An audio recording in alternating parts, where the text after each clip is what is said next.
And like, this is not, like, I could do better than that. What about somebody's second wife? You know, like one somebody's second wife. Second wife. There's usually prenup. If there's a prenup, they lock them in. Yeah, they're smart enough to lock him in. I say to the 3 fucking guys who are married and don't have prenup. Yeah, none of us. Well, he's not married yet. Yeah. Should he get a prenup? Still hope for you. Should he get?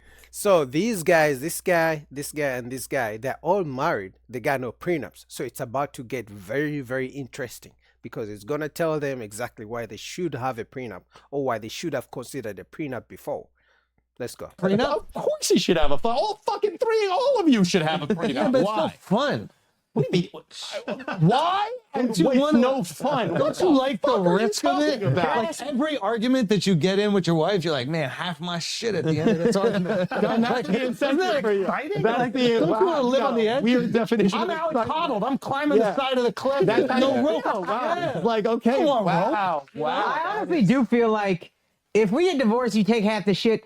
Do I think I can't make more money? Like, go away. I'm paying you to go away. Yeah. Here's half my shit. Shut up. Yeah. I'm going to go make more money and then we're done. What if The issue with that is when most people get divorced, the man is usually way older, so he can't work as much as he used to. So for this guy to say, okay, when we get divorced, I'll make up the money. No, you can't. You know, unless you're very lucky. Most times you can't. If you get divorced in like 50 or 65, as a man, you're in your retirement age. If the woman takes half of your assets, half of your money, you won't be able to make up that money because it took you decades to make that money. So you're not going to make it up just because you're already old, bro. I don't know. His argument falls on it doesn't make sense. be even cooler though? He Is has to keeping justify all that himself. fucking money. No, Andrew's whole goal is to have her make more money than me anyway. Who cares? Yeah. Period. I mean, look, what I'll tell you is, I mean, first of all, I don't think anybody wants their marriage to continue, their spouse to stay in the marriage because they don't want to give up half their shit.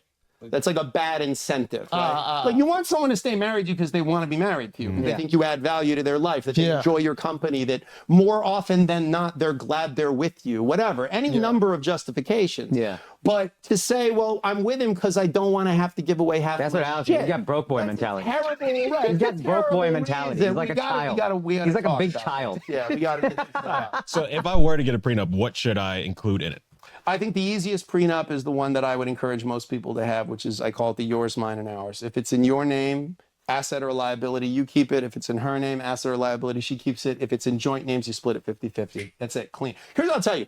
Everybody, all three of you have a prenup. The government wrote it. Oh, that's a bar. Because these guys are saying they didn't sign prenups before their marriage, right? Because they're all three married, apart from the black guy is not married.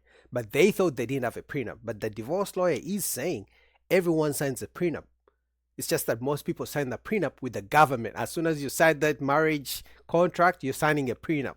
Which means when it comes to the government can decide how they want you guys to split the assets. Whether you think it's fair or not, they're going to decide for you. The state legislature wrote your fucking prenup. And by the way, like, you think that's a good idea?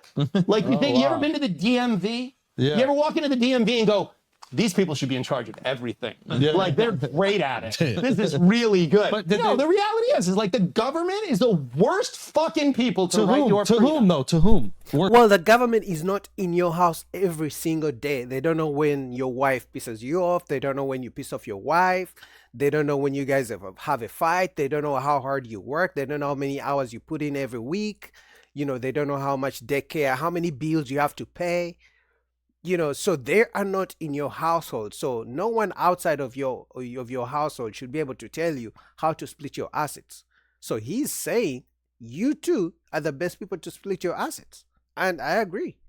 But I think the issue is most men don't know how to bring up the prenup talk to their women, because some women will say, so you don't trust me? You think I just want you for your money? So most guys just get, fearful of the conversation.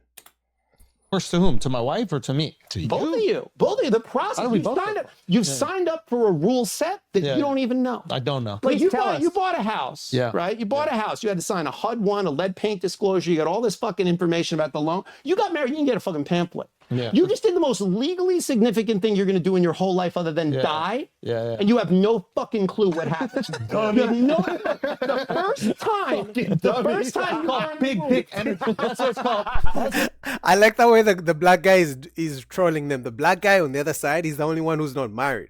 So they were clowning him for saying he's so scared. He's scared. He's a scared baby for not getting married and being worried a prenup. Now, after the divorce lawyer says you guys are dummies for, signing a marriage contract without knowing all the facts about what marriage constitutes, he's laughing at them. He's bringing back the fire, which is true. Most people marry for love. Oh, we are in love. Lovey-dovey Disney fantasy. But that shit ends at some point. The honeymoon phase is going to all go off. Who you marry 10 years later is going to be different. And I'm not married. So some of you guys are going to say, oh, how can you speak? You're not married. But I can speak on it because I'm human. Our feelings change. If your parents can be pissed off at you, what do you think a stranger who is your wife or husband is going to do 10 years down the road? People grow and change. So things are going to change. But if you have a prenup, that's something that you both signed, you agree, hey, listen, if things don't go our way, you take this, I take this, everyone will feel like it's a fair share. I agree. Look at the documents. I don't even know what the hell you're talking about. I'm gonna take it. More lead paint. Translate that to going to Vegas and being like, I'm betting it all on black. How much? I don't know all of it. Go. I would do that. Fucking crazy. I have and have lost quite a few Bitcoin. So It is crazy. It is what it's. It is crazy. It is crazy. 100%. Because my attitude is, look, all kidding aside, every marriage has a prenup. It's either one that's written by the government or it's written by the two people that like each other theoretically more than the other 8 billion other options, right? Right. So who is better to come up with a rule set than those two people? And that's all a prenup is. A prenup is just saying, look, there's going to come a time, like if you're getting married, it's smart to say to your spouse, when you're getting along still, Yeah. babe, we're going to get in a fight at some point. I promise. It's probably gonna be my fault. I'm gonna say some dumb shit. I say dumb shit. It happens. Yeah. When we get in that fight, what should that look like? Do you need a minute? Should I give you some space? Like, if I force you to talk about it, is it going to turn into a whole thing? Or do we need to take care of this now because you don't want to go to bed angry? Like, I want to know. Because the worst time to learn how to fight is when you're in a fucking fight. Like, that's the worst time to learn how to do a fight. Yeah. So that's all a prenup is. A prenup is saying, look, we're getting along right now. We have an abundance of goodwill between the two of us. If, God forbid, in the highly unlikely 56 fucking percent, the highly unlikely chance that we would get divorced, what would that look like? And by the way, there's a way to say it that I think has a tremendous amount of big dick energy, which is to say, you know what? You're my woman. I want you to feel safe. Yeah, you can't feel loved unless you feel safe. And the way I want you to feel safe, the way I want you to feel safe is I want you to feel safe from everyone, including me. So what is dumb do you think our owe wives each other? So I think most guys struggle with that. Most guys are caught up in the love, honeymoon stage phase, and they think, listen, if I bring up the prenup talk, she may change. She may leave me. She may stop loving me because she's going to say, I don't trust her. She's going to say, how can you think I'm a gold digger? I just want you for your money. But the divorce lawyer, he has the experience. He's saying that's actually the best time to talk about a prenup. Hey, listen, babe, you came with your stuff. You did your 2 cars. I came with my bike. I'll take my bike. You take your 2 cars. That's all he's saying. But most guys, because at the end of the day, men are the ones who are going to bring up the talk of a prenup most times. You know what I mean? So, but I think, like I said, in my opinion, most guys are scared. They're scared the woman is going to leave them or lose interest or stop loving them because it comes off as you don't trust me. It comes off as, so you think we're going to get divorced, we're going to break up kind of mentality, Well, I mean, to marry you. She's like, I got this simp. Yeah. Actual question, yours, mine, and ours. How does that go once you're married? Everything's just going to go ours, right? You're going to buy the house, it's going to be our name. You're going to buy the cars, it's going to be our name. Conversation you got to have. Like, look, you know this as a married man.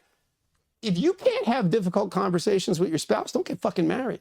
Like part of being married is having hard conversations, talking about tough stuff. Personally? Yeah. Let's say you and your wife are both working. Mhm. Wife decides to not work to raise the child. Sure, common. And maybe I'm telling you how I feel without asking you how you That's feel. okay. But like, there's a part of me that goes, okay, well, anything, first of all, anything, I don't have a prenup, obviously, so anything that we own is both of ours. But like, I think that if she's going to make that sacrifice and that decision, I think she's entitled to half of everything. Who would disagree with Okay, good. Because I think there's sometimes people, Totally fair. okay. And I think sometimes people are like, well, if you're making the money, that's all you. It's like, Right. yeah, but you're able to do that because somebody's looking after the child. Right. Now, there's circumstances, like your guys' circumstances, they don't have a kid yet, right? So like he's making money and, Right. you know, your wife could be making money. So he might have an argument to go, well, I'm going to keep all of this because you could be working. Yeah. But I do think once you add children into the mix, Yeah. there's a very different. But I totally agree, and I think any reasonable person would. But Okay. just to push back on that thought Yeah. a little bit, Yep. what I would say to you is, okay, but there's got to be a stop loss somewhere in there, right? Like What does that mean? there's got to be some sense of like, what is that obligation? Because look, at the end of the day, we all owe each other things when we make decisions like this, Oh, right? you're saying at a like certain in some number. ways, Yeah. in some ways, you wouldn't have the success you have if it wasn't for your wife. Absolutely. She supported you. She's Sure. helped build. Okay, absolutely. Yeah. Your wife wouldn't be the person she is if it wasn't for her mother. Sure. So what do you owe her mother? How much? I think at least half. Okay. Her mother wouldn't be the person she was if it wasn't for her mother. She So how needs much half do we to- owe grandma? She needs half Okay, to- so Yeah. the math on this gets a little fuzzy. They all need half. So the reality is Everybody. look, I think fundamentally, Yeah, they need half of her. value is an important thing. You know, I just watched your special, you know, and I got a huge kick out, especially as a divorce lawyer, the shit we laugh at. But when you said the thing about, you know, like We made a baby. we made a baby, and you're like, oh, just like we made this money, like it's our money. Like, okay, look, at the end of the day, we know you earn more than her, right? yeah. Okay, so why do we have to be afraid to say that out loud? Like, marriage is an economy. Yeah. That's not a dirty word. An economy is we're exchanging value. Yeah. We're giving and receiving. And an economy does not require that everyone gives and receives the exact same fucking thing. Right. You can say like Steve Jobs, Steve Wozniak, without Steve Wozniak, Sure. Steve Jobs would have a lot of cool ideas he couldn't do shit with. Yeah. And if it wasn't for Steve Jobs, Steve Wozniak would be a dude in his garage making shit but have no vision. So together they brought something to fruition. Same thing with the marriage. I think Yeah, I think most, like I said, I think most guys are okay with marriage. They are just scared of their lives being turned upside down. Because the guy will buy a house when he's single, find a woman, get married, the woman moves in, they have kids. When they get divorced, guess who's kicked out and become homeless? The man from the house he had before the wife. So most guys are scared of that. But I think, like he said, I think if you have a wife, she's been home the whole time, you've been working, she's been taking care of the kids. Yeah, she should get something, and that something usually comes through child support, you know. But it shouldn't be, because some states apparently you have to pay alimony to your ex-wife, even if she gets another man to come into your house that you bought before you met her. You're still paying alimony as she brings new men in your house to clap her cheeks. So most guys, when think about that, they're like, no. You mean to tell me I'm going to keep paying you money to stay in the house that I bought, but you can still bring new men to clap your cheeks in the same house? So when guys think about that, they're like, no, it's not a fair deal. No question. does she get half? Does that really make sense? Half of everything? So there's no question of whether what you're saying makes sense. I think the difficult emotional battle, which you've probably done thousands of times, is putting a dollar value on what somebody brings to the table in a marriage. Like, what is the dollar value you're worth for raising our kid? Yes. That's a really difficult thing It feels to do. icky to say It feels icky. But it yeah. only feels icky for reasons that I think we could fix as a culture. And that is that why can't we be like, I'm a fan of honesty. Yeah. I'm a fan of just say the quiet part out loud. Yeah. Like, you give me, like, because here's the problem. Here's the problem with modern marriage from a man's perspective, as far as I'm concerned. Yeah. Most of the marriages I know, okay, the man provides financially. He protects, right? He, he's also there to be part of the family dynamic, taking care of kids, doing the things that he can do. What does the woman bring? She brings love, affection, a little bit of sweetness at the end of the day, you know, sex. She brings, you know, taking care of kids. Okay. If you get divorced, every single thing on that side of the man equation, he can be compelled to do by the power of the state. And if he fails to do it, they can put him in jail. Facts. Nothing on that other side, the female side, is enforceable at law. The court cannot order her to be nice to you, to fuck you, to be a wonderful mother to your children. She can't. They can't force that. So Yeah, and that's where guys have an issue. Because even when a woman says she's unhappy in a relationship, you have to pay the bills. Like, a woman can be unhappy and be like, I'm not going to cook for you, I'm not going to do this, but she still expects you to pay the bills. If someone breaks into the house, she expects you to protect. So men are like, this is not fair. Because can you think of a scenario where a man can say, you know what, baby, I'm not happy because you didn't cook today, so for this next month, I'm not going to pay rent. For this next month, I'm not going to pay our electric bill. I'm not going to pay our water bill. They would be going crazy. They would be calling that guy crazy. So he's saying that the man, especially when he's going to talk about child support as well, how men are forced to, you know, pay child support, you know, and if they don't pay child support, they'll go to jail. You feel me? So most guys are like, this is not fair. Like, how come I'm forced to do these things, but my wife is not forced to do her duties? when you have a contract where only one side of it is enforceable with the power of the state and the other side is not, my attitude is, why don't we then just have an honest conversation about what we could both be afraid of and what value we want to attribute? But the court can't force you to protect your wife, and the court can't force you to make money economically for your they family. can force you to. They can force you to protect somebody. You can, like, I've had cases where the court says, okay, this person needs a security detail. If it's a celebrity, they say these kids are going to need security for when they go to school, things like that. But the average person, like, can the court say you have to work to a dad? Well, what the courts say is Lincoln freed the slaves. Like, if you're a, you know, if you're a, you know, if I didn't look over, Appreciate I like Brad. You jumped right in on that. Like, nod to Lincoln, by the way. That's one of the big ups. What does that mean? What does that mean? What I'm saying, what I Yeah, the dude in court. take a right on race and play Yeah, you said her pussy was like a bowl of oatmeal. yeah. It's thicker than Thicker than a bowl of oatmeal.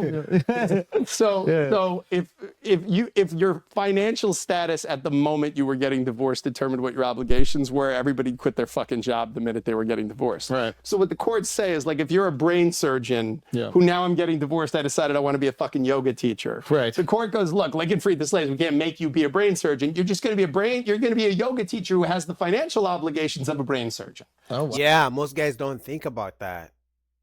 Did you hear what he just said?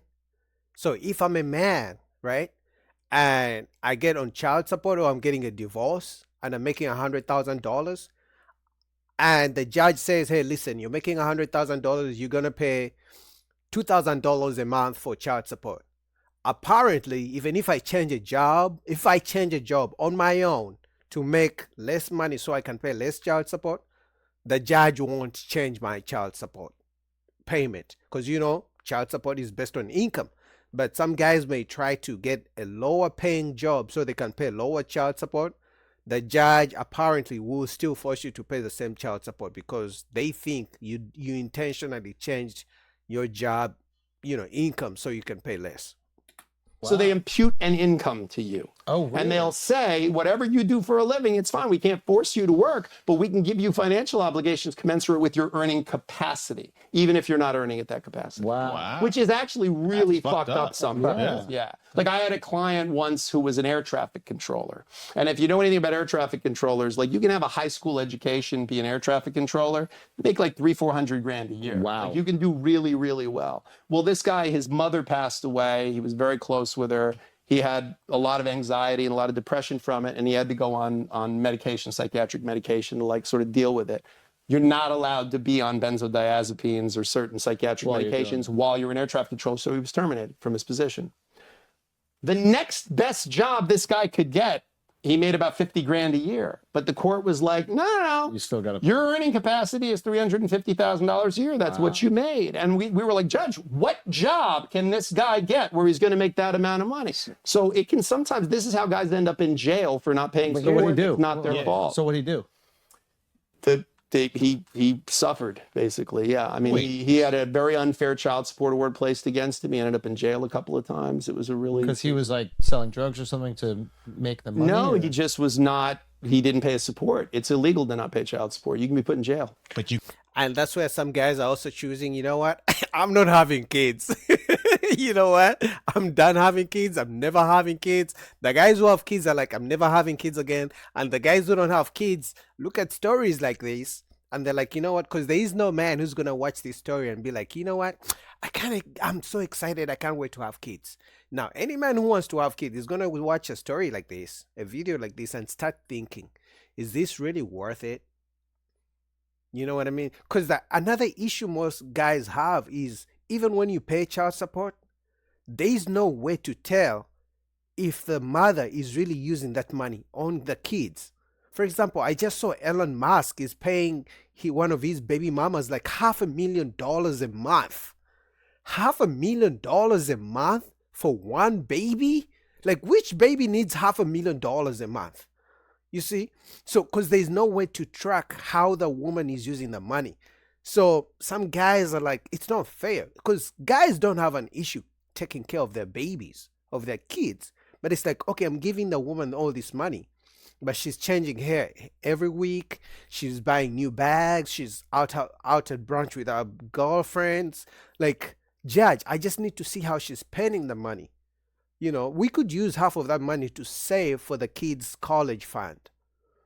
You feel me? And then another thing is most guys have an issue with child support because I'm paying money, but I can't see my kids as often as I want to. I still need visitation requirements and stuff like that. So some guys are like, I'm done having kids.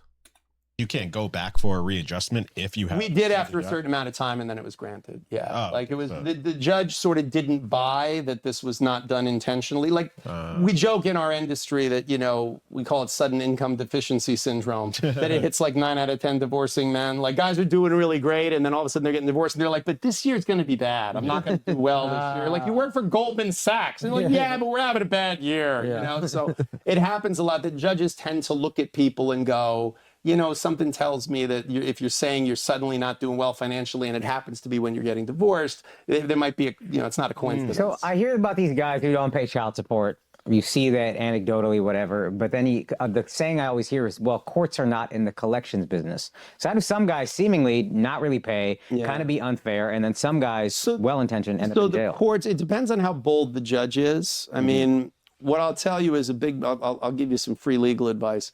If you ever have a child support obligation against you, which I hope you never do, and you have to pay it, and you don't have the money to pay it. Like if you're supposed to give her $2,000 a month and you don't have $2,000, don't give her $1,000. Give her $1,226.37. Because then when we get in front of the judge, we can say, "Judge, I had $1,000. I borrowed $200 from my cousin. I found $32 under the mats of my car. This is everything I have." Because what people do is, if you gave 1,000, why didn't you give 1,001? If you gave 1,500, like a round number, it just looks like you're full of shit. This guy is literally giving free child support divorce consultation for free on YouTube. That's why I said at the beginning of this video, any man who wants to have kids, who wants to get married, you feel like you're in love, you don't care about child support, you don't care about alimony talk, you don't care about prenup, you may have to watch this video before you get married, or you're married, just to see exactly what you're in for, because the statistics don't lie. Half of the marriages end in divorce. That's just a statistic. So as a man, if you're going to be logical enough to weigh your options, you might want to watch this video. But yeah, I mean, look, we courts don't always, again, because judges are human. There are some judges, they will put you right the fuck in jail. I've had clients let off in orange, where the judge says, "Look, you got a week to pay this child support, and if you don't, bring a toothbrush when you come back to court because I'm putting you away. And they'll lock guys up. They have what's called weekend jail. Damn. Where on Friday after work, you check in and you stay in jail until Monday morning. Damn. Jeez. So you go to work Monday to Friday. On Friday, you check in into jail as if you're checking into a hotel room and come out Monday. You go back to work. You go to work. You come back on Friday, check in into jail. And then on Monday, you go to work. Damn, man. That's not a life to live. So some of you guys think about marriage, think about having kids. This could be you. Because everything is fine in the honeymoon phase until she says she's bored. Until she finds, you know, a Mr. Handsome, real Prince Charming. And then you're over there in divorce court, family court, going through the ringers, wondering, I thought we were meant for each other. You know? So you can work and pay your child support. Yeah. Why does alimony exist? That's a great question. Yeah. I get child support. Yeah. I get Splitting of assets. I get that. You ever want to real quick. want to take the feminism out of a woman? Yeah. Make her pay alimony. Dude, I think one of the coolest things in the White Lotus episode, they have these three different girls that make up this girl group. It's phenomenal, and each is an archetype of a woman at their own age. But one of them is paying child support or alimony. But it is really interesting to see her reaction to it and how her friends react. They hate it. Yes. Okay, so can you explain, one, what is alimony? And two, what is like the steelman argument for it? Like, give me the, not like, oh, this sucks, but what is the best case scenario? Yeah, and why so, is it so alimony or spousal support or spousal maintenance, every state calls it something different, is a payment that's made from one former spouse to another. And it's intended to either rehabilitate their earning capacity so that they can kind of get on their feet, or it's to roughly approximate the marital lifestyle for a certain period of time. So it's very rarely what we call non-durational, meaning like you broke it, you bought it forever, you owe her the marital lifestyle. There was a time where that was the way it was done, but it hasn't been that way for many, many years now. So just so I can clarify to anybody who's listening, essentially there's this idea where if you're married and you have a certain lifestyle. Right. And there's a wide disparity in your incomes. And there's a wide disparity in your potential income because the wife might not even be working. Correct. It is up to the husband or the wife, whoever is the breadwinner, to maintain that lifestyle outside of the marriage. Or some approximation of it for some period of time. Got it. So the steelman argument for it is the following. There are economic decisions you make during your marriage, and you make them as a couple, right? So it is very difficult for everybody to be Beyonce. Somebody's got to be Destiny's Child. Absolutely. You know, you can't all be the, Lionel Richie. Somebody's got to be the Commodores. Sure. So what you do is you say, okay, look, you're the star right now. I'm going to stand back. I'm going to take care of home. I'm going to do my thing. In the law, we call it diminished lifetime earning capacity, which basically means if a woman takes her late 20s or her 30s off from the workforce, because that's when you have kids. You have 100%. Kids in your 30s, kids in your 40s. Very hard for her to get back into the workforce. And when she gets back into the workforce, she's behind in the race. So now she's if you join the New York City Marathon halfway through, you're not going to finish with everybody else, no matter how fucking fast you just clarifying, behind at the race means like when she was 20, she would be in this beginner position. I forget what that's called, like early entry position. Right. At 40, she should be like a VP or something. So, because she hasn't worked for 2 decades, she has to go back at that beginning So position. in the law, we call that diminished lifetime earning capacity. And because it's a beginning position, the earning potential is very small. Is lower, and it'll never catch up. Because by the time she reaches the age she would have been at 40, she's 60. So she's closer to retirement. So it's lost. So what you're doing is you're sort of saying, okay, we're going to compensate for that. That's the argument for it. Now, I actually think that there's a lot of compassion, empathy in that idea. I like that's the best steel man I've heard for it. It makes a lot of sense. Here's the question. I don't think most people would disagree with No. Here's the other question. Yeah, I think with that explanation, most guys, if they're really making good money, wouldn't have an issue with it. I think the biggest issue I've heard men have with alimony is one, for it being forever. I think some states still, the divorce lawyer said no state still has forever, but some states had it where the guy is supposed to pay the ex-wife forever till he dies, or sometimes till she gets remarried. But obviously, because she knows money is coming in, most women don't get remarried because they want to keep the money coming in. I think number two, where guys have an issue with alimony, is they are paying this woman. She's living in the house he bought, and she's bringing men she's dating in the same house and getting her cheeks clapped. So that's where guys have an issue with it. But other than that, I could understand if a woman has been, a stay-home wife for all this long, for you to help her, get up on her feet once you get divorced. For some time is fair, if we're gonna be honest, especially if she has been home the whole time. Question I have: there are certain circumstances where there is a divorce. There's a payment and splitting of assets to the tune of like tens of millions of dollars. Yeah. And on top of that, an alimony payment. Yeah. Isn't there a way where it could be calculated that the assets themselves would assume that alimony payment? So what's really interesting is that a fair... without realizing it, you've actually just joined the legislative committee of the New York State Bar Association, because a few years ago, Yeah. the domestic relations law was actually modified to reflect exactly that. Okay, I think where that's they more said fair. what they call it is the income creating capacity of assets received in equitable distribution. And now it is one that of the makes a lot of factors. sense. Yeah. When I started my career 25 years ago, that wasn't a factor.